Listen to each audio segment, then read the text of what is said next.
দেখতে পাচ্ছেন গাইস, রাজদূত আজকে অনেক লেট করে এসেছে, প্রায় 8:15 দেখতে পাচ্ছেন গাইস, এটি কিন্তু রাজদূত না, আমি দুঃখিত, আমি ভুল বলেছি। এটি কিন্তু আলসাফিন সাত্তার খান কোনো একটি ট্রিপ এসেছে। দেখতে পাচ্ছেন গাইস, এবার আপনাদের স্পষ্টভাবে দেখাচ্ছি এটি কোন ট্রিপের জন্য এসেছে, তো সেটি বলা যাচ্ছে না, তবে সম্ভবত স্বরূপকাঠির দিক যাবে।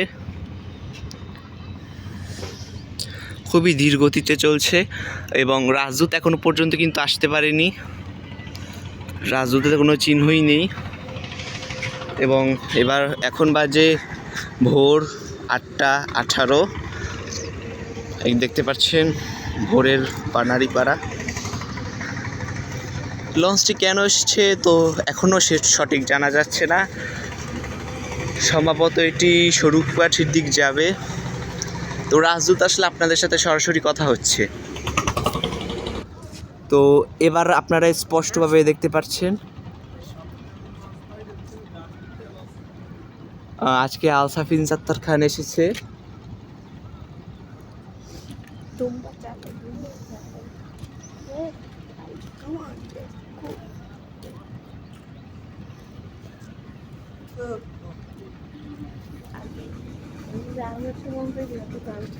দেখতে পাচ্ছেন গাইস, আজকে রাজদূত প্রাইম এখন আসতে পারেনি, তবে আমরা দেখতে পাচ্ছি ব্রেকিং নিউজে আলসাফিন সাত্তার খান যাচ্ছে স্বরূপকাঠির দিক। তো আজকে প্রথমবারই ভোরের ভিডিও করছি, তাই অবশ্যই লাইক করে দিবেন।